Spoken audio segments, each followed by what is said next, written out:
welcome to the Reverie Nature Podcast. Get ready to explore a series of episodes on the nature experience, from engaging bushcraft, reading animal tracks and sign, exploring the world of nature soundscapes, and much more. But before we dig in, a big thank you to our listeners. Please take this moment to subscribe and offer your support to the podcast.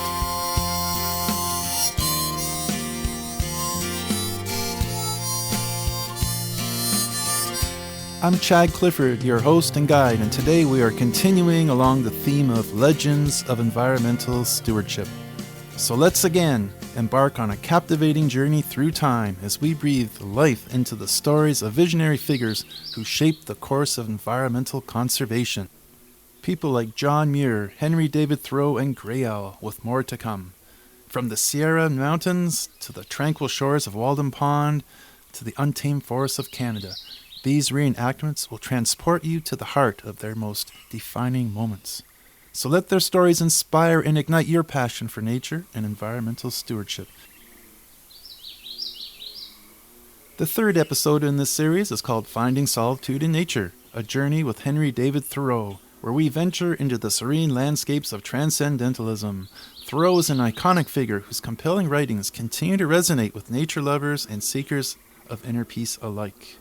In his seminal work, Walden, or Life in the Woods, Thoreau invited us to accompany him to the shores of Walden Pond, where he spent 2 years living deliberately, simplifying his existence and communing with nature. Thoreau had a quest for simplicity, a reverence for the rhythms of the natural world, and an enduring belief that the universe is wider than our views of it. So now, place yourself at Walden Pond, sitting by a small cabin with the wind rustling the leaves under a Sienna-tinted sunset. Listen to storyteller Howard Clifford do his reenactment of Henry David Thoreau. My name is Henry David Thoreau. I was born 1817 in Concord, Massachusetts, a small town about 20 miles west of Boston. I was a third sibling. I had one brother that was older, one sister that was older, and one sister that was younger. My father operated a pencil factory. It brought in reasonable income. We were considered neither poor nor wealthy. My childhood was fairly normal. I was subject to some fainting spells, but it didn't really interfere with my development. But my older brother, I became extremely close to him. He was 2 years older, but we were the exact opposite. He was very outgoing, fun-loving, and very popular, while I was more reserved, a bit of a loner. Somehow, we bonded more than brothers. We were best friends that we had in common. Some said I was sober like a judge, and therefore I did get the nickname. It wasn't malicious. It was just describing who I was. They called me Judge. One experience from my early childhood is told by my mother to her friends from time to time. I was in the bedroom with my brother John, and Mother was up in the middle of the night for something, and she checked in to see that we're okay. And she was surprised I was wide awake looking out the window. And she said, "Henry, why are you awake at this time of night?" And I said, "Well, I'm looking at the stars. I want to see if I could see God behind them." Well, of course, this was an amusing story to my parents. The innocence, the naivety of children, how they see things. But as I think about it, perhaps that was just an indication of how my personality was forming, how I was becoming who I was to become. Because I was always considered, and I consider myself, to be independent, to be a free spirit. Some thought I was rebellious against social conventions, But I didn't consider myself rebellious. I just thought if anyone was to tell me what I was to believe and how I was to act, then wasn't that taken away from my own freedom, from my own liberty? It was just that I didn't accept that many of these conventions were true. I just felt you shouldn't accept them unquestionably, which most people seem to do. And this became more evident as I grew older. In 1833, our family, as I said, was not wealthy. They certainly didn't have enough financial means to send all children to university. They felt they could only afford to send one, and even that took sacrifice. Ordinarily, it would be my brother John. He was the oldest, but he was more outward-going, fun-loving. I was the serious type, loved books. And so the family chose that I should be the one to send to Harvard. I was a good student, but as I mentioned, I was an independent thinker too. And sometimes I found myself, maybe as an adolescent, rebelling a bit. For example, to go to chapel, the rule was you need to have a black coat. I chose a green coat. I guess just to indicate my independence.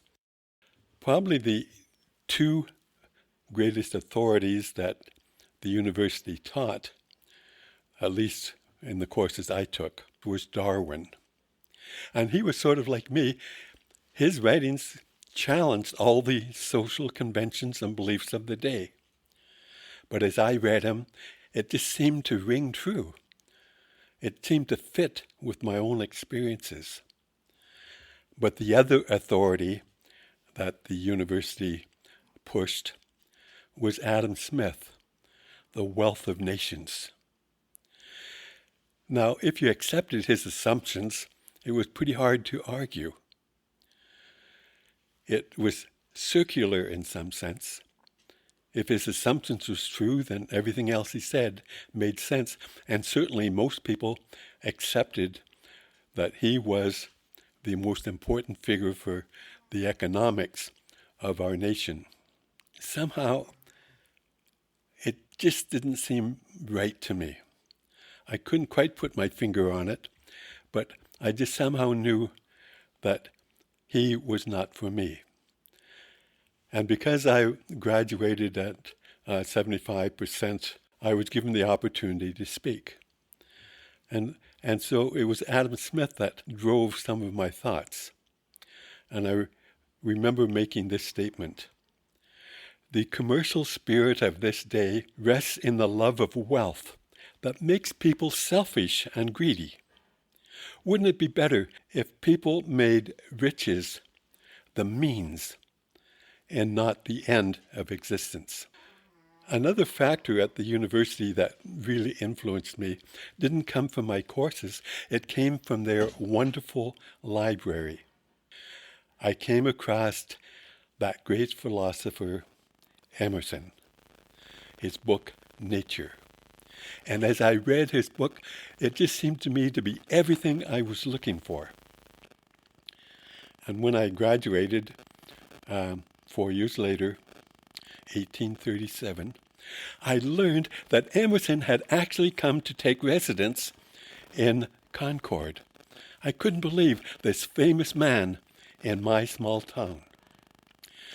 And while I was home, I learned that he was going to be speaking at Harvard. And so I walked the 20 miles there and 20 miles home just to be able to hear him speak. And it so happened that a person that knew Emerson mentioned to him that there was a new graduate from Harvard that lived in his same town, and that he had walked this 20 miles just to hear him speak. Well, this tweaked Emerson's interest. I couldn't believe it. In October, I was invited by him to come to his home for a visit. Now, I must say, almost everybody that meets Emerson, he just automatically seems to command respect and awe, even from his family members. But he had this other trait. He was able to put you completely at ease. I recall he didn't really talk much about himself. He was only wanting to get to know me, asking me questions about myself, deep probing questions, as if I was important to him. One question that he asked me that actually changed my life. He said, "Young man, where is your journal?" And I had to admit, I didn't own such a thing. And he said, "If I can give you any advice at all, is to get a journal and take it with you everywhere you go, because you'll never know when your mind will come across some truth, or your mind will trigger something, a new thought, and if you don't write it down, you will lose it. It's the most important thing that you can do." And so that same day, I went out and bought a journal and made my first entry.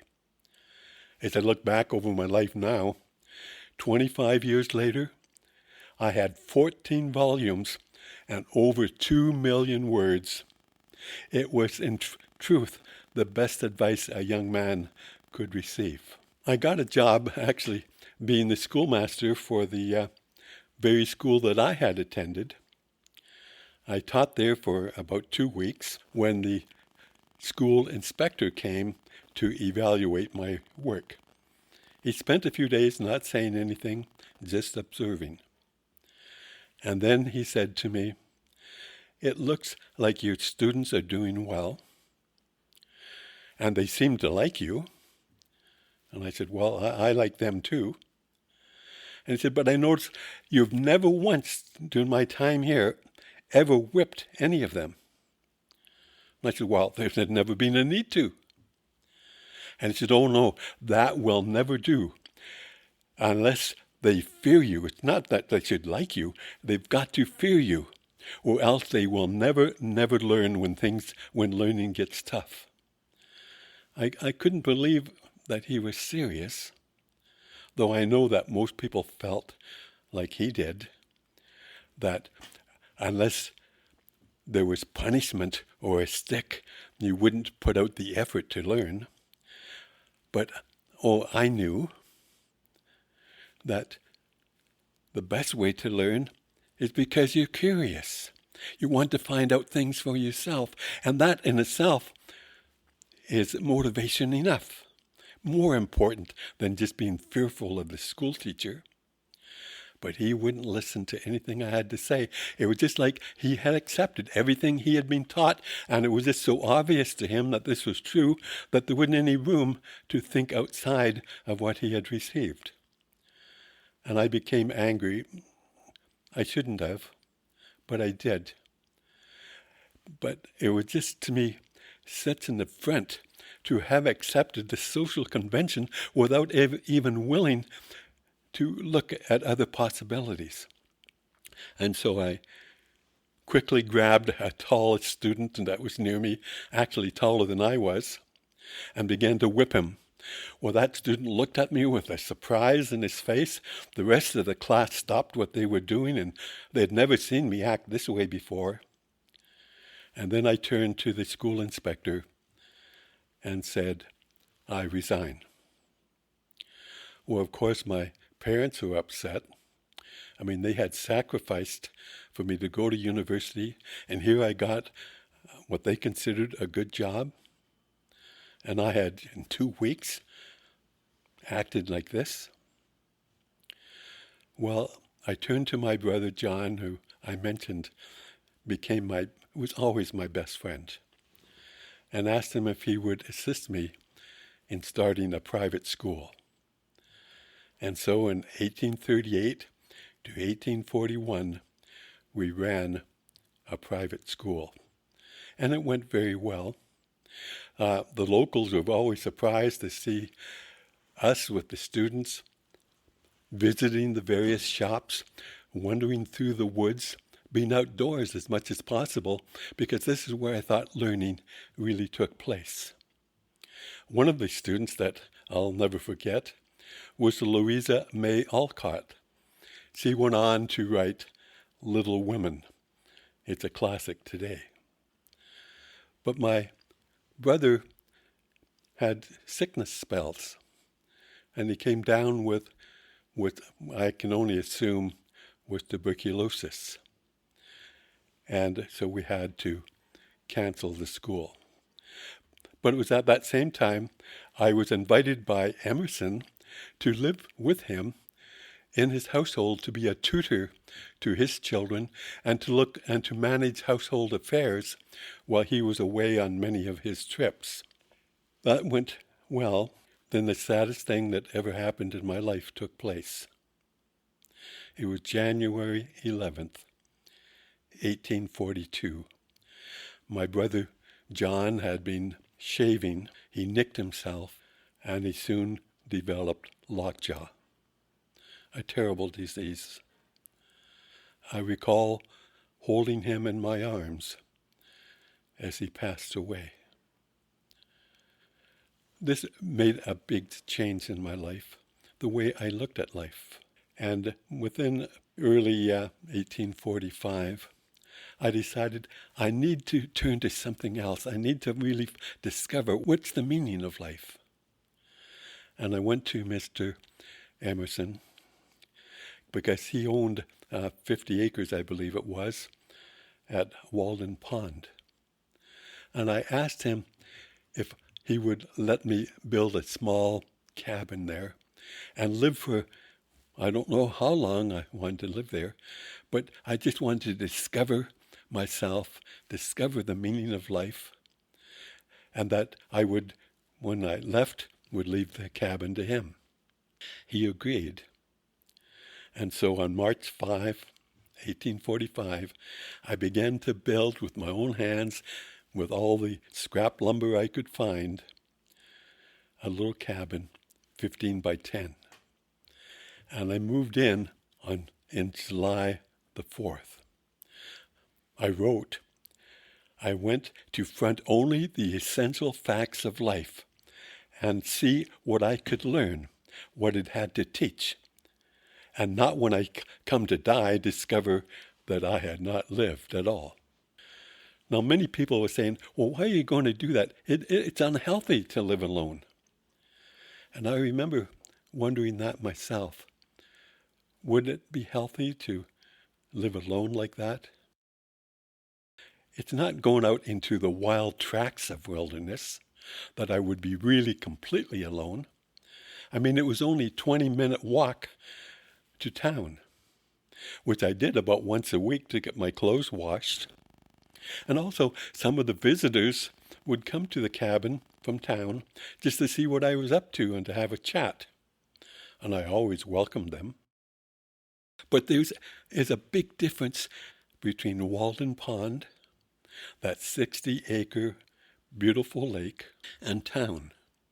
In town, the first thing I saw when I got up was another human being. Look out the windows, and there was roads, there were stores, there's school. I mean, everything I looked was dominated by man. Nature was subdued. But at Walden Pond, it was different. There was no sign that it was dominated by humans. It was nature being self-willed, doing what it would do when it wasn't under the thumb of man. I found it the healthiest thing I could imagine. I named myself the inspector of storms. If it was a snowstorm, I went out. I measured the snow, looked at the differences. I was out there looking to see how that affected everything. I actually spent hours observing duck eggs to actually watch to see what took place as they hatched. I also watched frogs, tadpoles. I once told Emerson I believed frogs were the birds of night. Emerson once told somebody that he saw me standing up to my waist, almost like in a trance, for hours on end in a swamp. Well, I recorded when the buds came out, when the leaves unfolded. I remember spending hours under a tree in a storm with a microscope, spending the whole day just looking at the crevices in the barks, discovering insects, fungus, all the life that was there. The locals had said that this pond was bottomless. I couldn't believe that. I got out in a boat, had a fishing line and a stone, and I discovered that it was in fact 102 feet deep.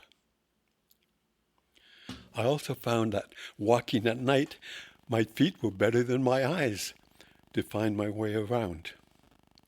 The measurements I took here and there and everywhere, they were often used even today by scientists.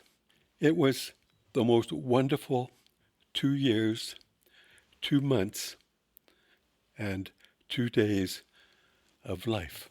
I just want to share one other experience about the power of sitting in a boat on this beautiful pond playing a flute. The flute seems to be so magical.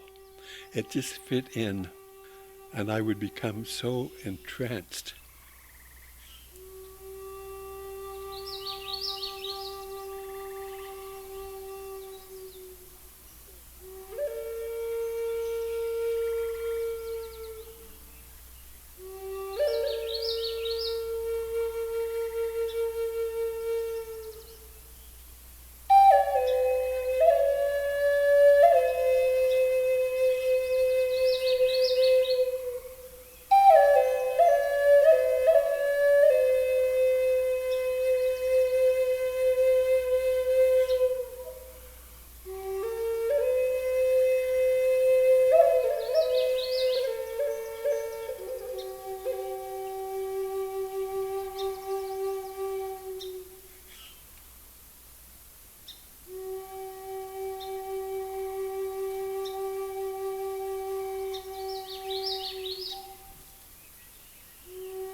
I did leave in 1847. I said I left for as good a reason as I went there. It had seemed to me I had now come to the point that I had several more lives to live. Man needs culture too. Of course, after leaving Walden, I got involved with thinking about social conventions. I wrote a book called Civil Disobedience, because I realized there was a time when laws and social conventions could be so bad, so unjust, that they had to be disobeyed because there was a higher law that overruled them. And disobedience had to be done peaceably. And you had to be willing to pay the price for taking on the law. In fact, I spent a night in jail because I had refused to pay the local tax, because I said part of this tax is going to fund a Mexican war and also keep slaves enslaved. And I couldn't believe that my money should be used to further that unjust law. But when I was in jail, Emerson came to visit. And he said, "Henry, what in the world are you doing there?" I responded, Emerson, what are you doing out there? I don't think this took place. I don't remember it. But it did catch of how I felt. History has said that Mahatma Gandhi and Martin Luther King were all influenced by my writings on civil disobedience, and it inspired them in their own work. But all that is another life, another chapter. Let me just return to what did I learn being at Walden. Many of the people considered me strange anyway, and wondered why I would go there. But in terms of being strange, even Emerson, the one person I respected more than any other one person, was to say that Thoreau sometimes can be overly argumentative, maybe even bordering on being prickly. Well, I didn't like hearing that, but I can understand the way I approach life. I can be argumentative.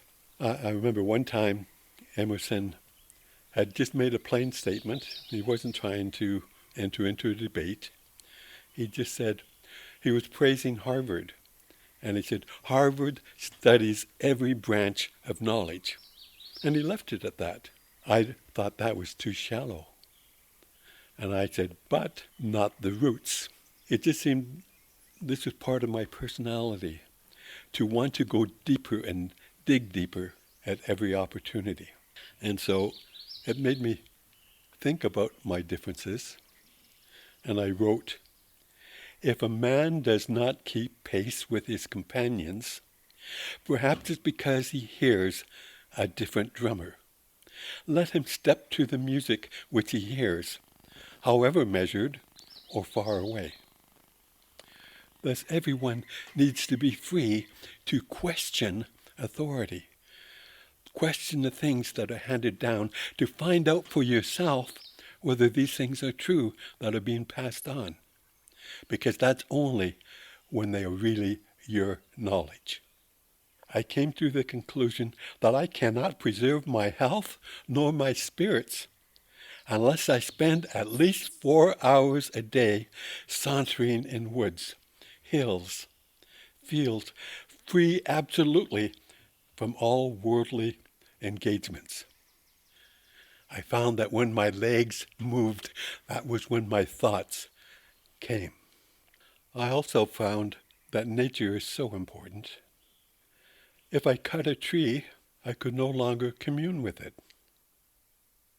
I made an acquaintance with Professor Agassiz, and he asked me to send any rare species to him, and so I remember killing the odd snake that looked different to send to him so he could determine the species. And I began to think, just to determine what species the snake's life was taken, as if it meant nothing to anything. And I began to think about my own fishing. I love to fish. I sort of regret that I took their lives. One person ridiculing me, as I walked by, he shouted out, Henry, why won't you shoot a bird so you can study it? And I responded, if I wanted to study you, should I shoot you? But I was coming to this non-conventional thinking that all of life, not just human life, was important, and that you have to lose yourself in order to find yourself. And then you discover the extent of your relations is so much greater than you ever dreamed. Even a star is a distant kin. When watching a fox, and he was looking back at me, I came to the point where it wasn't simply I was looking at an object or a bundle of instincts, but I began to wonder, what was he thinking about me? I was now at that stage of engaging with wildlife as subjects, not simply objects. Our ancestors had left such an imperfect copy of nature. It's almost like I'm listening to a concert where many of the parts are missing. Perhaps one of the greatest insights I had was what I called sauntering. You have no particular destination. You just empty your mind and go and let nature dictate what you're going to see. For what business does a man have being in the woods if his mind is on his work? You will only receive what your mind is ready to receive. Nothing is what it really first appears. One day you see one aspect of it, another day another, and eventually it blends. It becomes yours. Perhaps what I'm best known for is when giving advice to how to live, I said 3 words: simplify, simplify, simplify. I mean, Adam Smith was wrong that so-called comforts are not only dispensable, but they are actually an obstacle. They create false beliefs that dictate your life in a way that's based on false premises. We come to believe that these things are true. For example, many people that looked at me taking a half a day to walk in woods, but they thought I was a loafer. Why? Because they had been taught and accepted unquestionably that a man's role is to work hard and get all the good things in life that he can. If they looked at another person who cut down and laid bare the forests, he was esteemed to be industrious and enterprising.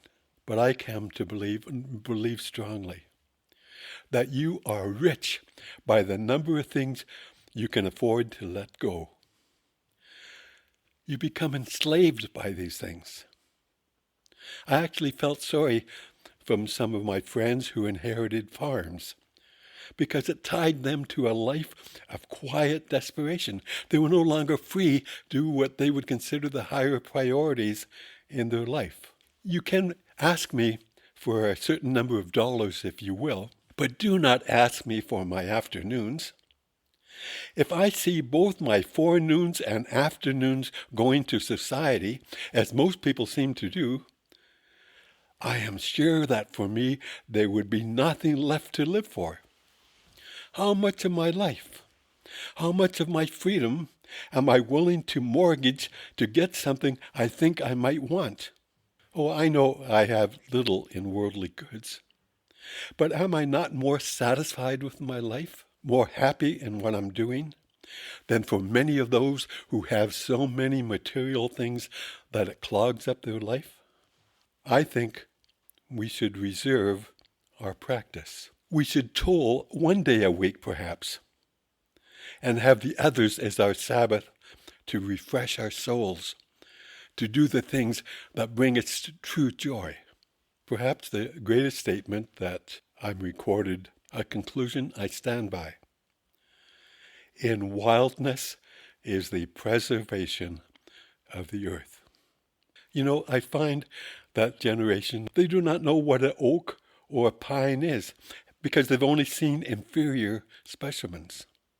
We need schools to introduce a child to a wild grove where they can get an idea of what primitive oaks are before they're gone forever.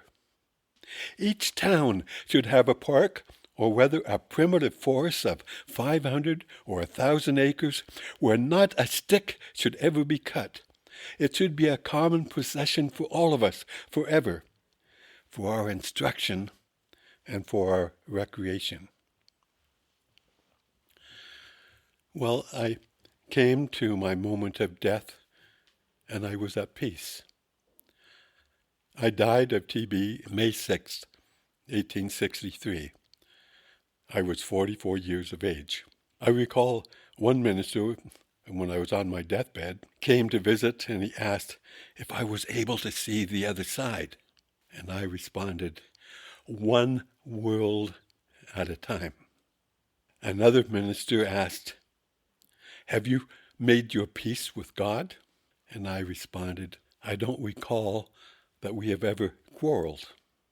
And I said to others, I'm not dying, I'm changing. Louisa May Alcott brought wild flowers from Walden. What a gift. I asked the people in the room to assist me to a sitting position where I could smell them. And it brought back these memories, precious memories of wildness, of Walden at its best. As I laid in state, Louise May Alcott came early and covered my coffin with forest branches and flowers. Is this more beautiful than anything a rich person could have received? One neighbor said, I never saw a person die with so much pleasure and peace. How many people living that are enslaved to the material world could match my ending? I think I demonstrated. It's not that we don't need things. It's just that we do not need things that we place the greatest blessings of life, the true things that we need. And so my message that I would like to leave, that in wildness is the preservation of the earth. Material things, while needed, is not our essence. Nature reaches us as things never can, provide beauty, inspiration, a belongingness to plants, wildlife, even distant stars. It brings fulfillment, peace, and joy. My wish is to leave the message that a change of priorities is needed, based on the belief that the world is more wonderful than convenient, more beautiful than useful, more to be admired and enjoyed than used.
Thank you for joining us on the Reverie Nature Podcast. Remember to subscribe for more captivating episodes exploring the wonders of the natural world. Until next time, may you saunter forth, embracing nature's song, and may the whispers of the wilderness linger in your heart.